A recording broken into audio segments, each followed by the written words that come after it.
سرکار خواجہ معین الدین چشتی حسن سنجری رضی اللہ تعالی عنہ کی شان اور آپ کی عظمت اور آپ کا فیضان کرم کتنا وسیع ہے، ذرا اس کو ملاحظہ فرمائے۔ اور یہ بات ہم اپنی طرف سے نہیں کر رہے ہیں، بلکہ مولوی اسماعیل دہلوی جو وہابیت اور دیوبندیت کا بانی ہے، اس کے سگے دادا حضرت شاہ ولی اللہ محدث دہلوی وہ اپنی کتاب انفاس العارفین میں کیا بیان فرماتے ہیں، ذرا اسے ملاحظہ فرمائیں۔ یہ میرے سامنے کتاب ہے رسائل شاہ ولی اللہ، حصہ نمبر 3 صفحہ نمبر 166 پر شاہ ولی اللہ محدث دہلوی نے کیا بات بیان فرمائی کہ سلسلہ ابو العلیہ کے بانی میر ابو العلا رحمۃ اللہ تعالی علیہ جو حسینی سید ہیں، رسول اللہ صلی اللہ علیہ وسلم کی نسل پاک سے ہیں، اور یہ وہ عظیم بزرگ ہیں جن کا مزار پاک آگرہ کی سرزمین پر موجود ہے۔ شاہ ولی اللہ محدث دہلوی لکھتے ہیں،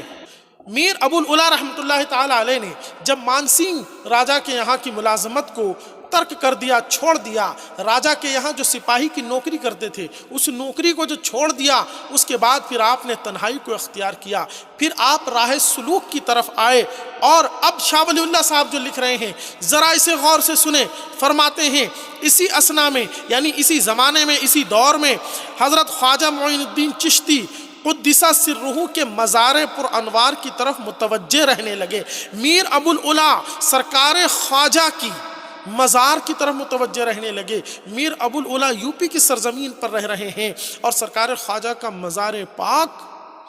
اجمیر کی سرزمین پر ہے، لیکن فیضان دیکھیں اور ان اولیاء اعظام کے کمالات اور تصرفات کی وسعت کو دیکھیں کہ اللہ رب العالمین انہیں کتنی قوت عطا فرماتا ہے۔ شاہ ولی اللہ صاحب لکھتے ہیں کہ اسی اسنا میں حضرت خواجہ معین الدین چشتی قدس سرہ کے مزار پر انوار کی طرف متوجہ رہنے لگے اور بارگاہ خواجہ کی عنایات اور فیوض سے بہرور ہوئے، یعنی وہ وہاں سے تصور کر رہے ہیں، توجہ کر رہے ہیں، اور ادھر اجمیر کی سرزمین سے سرکار خواجہ کا فیضان انہیں ملنا شروع ہو گیا۔ اور آگے کی گفتگو سنیں، آگے کی گفتگو نے تو کمال کر دیا اور تمام وہابیت اور دیوبندیت کے منہ پر کالک پوت دی کہ وہ وہابی اور دیوبندی جو شاہ ولی اللہ محدث دہلوی کو اپنا امام، اپنا پیشوا مانتے ہیں، ذرا غور سے سنیں کہ تمہارے امام اور پیشوا کیا لکھ رہے ہیں۔ لکھتے ہیں، مروی ہے کہ میر ابو العلا کے اہل خانہ نے ان کے فرزند نور العلا کے عارضہ علالت کے سبب، یعنی میر ابو العلا رحمۃ اللہ علیہ کے بیٹے نور العلا جب بیمار ہوئے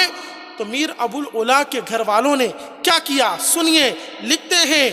عارضہ علالت کے سبب، یعنی بیمار ہو گیا تھا بچہ، تو اس کی وجہ سے 1 روپیہ اور 1 چادر بطور نیاز مزار خواجہ پر بھجوائی تھی۔ اللہ اکبر، ذرا سوچے، بچہ بیمار ہو رہا ہے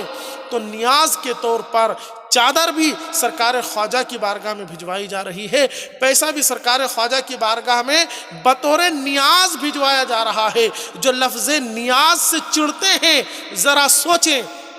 کہ شاہ ولی اللہ محدث دہلوی کتنی اونچی بات بیان فرما رہے ہیں، اور وہ بھی میر ابو العلا جیسے شیخ طریقت اور ولی کامل کا واقعہ نقل کر رہے ہیں۔ اور آگے فرماتے ہیں کہ حضرت امیر کو اس کی اطلاع نہ تھی،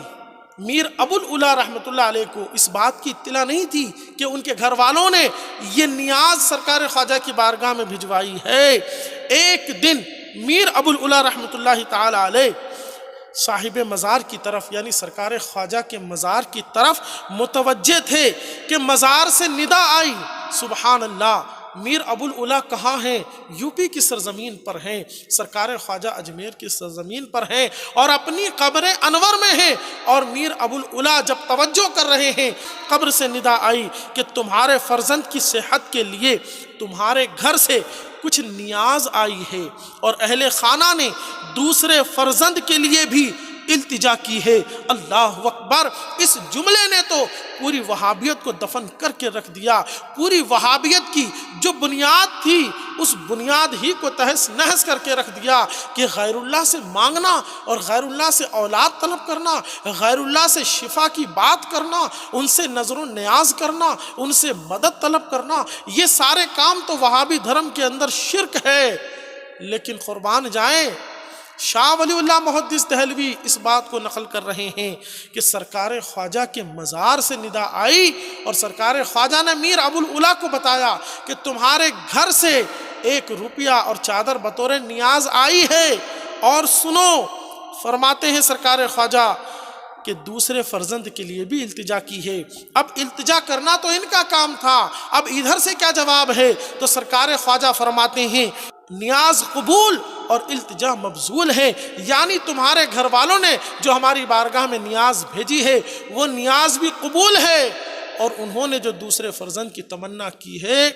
وہ تمنا بھی پوری ہونے والی ہے۔ اللہ اکبر! ذرا سوچے کہ سرکار خواجہ کا فیضان کتنا وسیع ہے کہ مزار پر جا کر نہیں، کئی 100 کلومیٹر دور سے نیاز بھیجی جا رہی ہے، تو سرکار خواجہ کو پتا ہے کہ یہ نیاز کس کے گھر سے آ رہی ہے، یہ نیاز کس نے بھیجی ہے، یہ چادر کس نے بھیجی ہے، اور وہ ہم سے کیا چاہتا ہے، وہ ہم سے کیا مطالبہ کر رہا ہے۔ اور پھر سرکار خواجہ میر ابوالعلا کو بتا بھی رہے ہیں کہ تمہارے گھر کی نیاز قبول بھی ہو گئی اور تمہارے یہاں فرزند بھی پیدا ہونے والا ہے۔ اللہ اکبر! یہی بات اگر کوئی اہل سنت کا عالم کرے تو وہابیوں کی طرف سے شور مچتا ہے کہ یہ تو شرک ہے، یہ تو شرک ہے۔ میاں ہم کہتے ہیں کہ اگر یہ شرک ہے تو تم ہم پر فتویٰ بعد میں لگانا، اہل سنت پر فتویٰ بعد میں لگانا،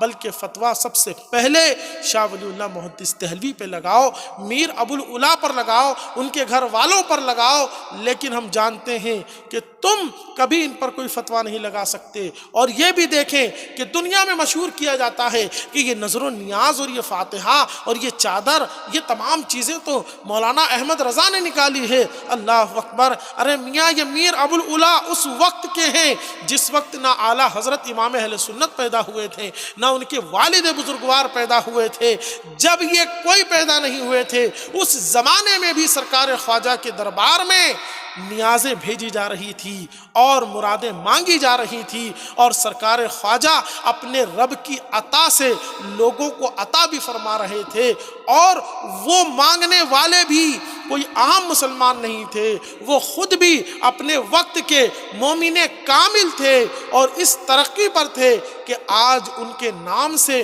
سلسلے ابوالعلائیہ چل رہا ہے۔ تو عزیزان گرامی، آپ اپنے ایمان کی حفاظت کریں اور اس بات کو جان لیں کہ اولیاء اللہ کا تصرف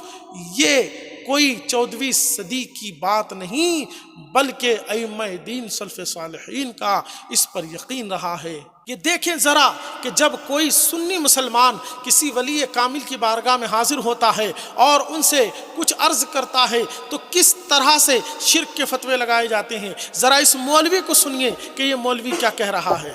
کیا درگاہ یا مزاروں پر جا کر دعائیں مانگنے والے مسلمان ہمیشہ ہمیشہ جہنم میں جائیں گے؟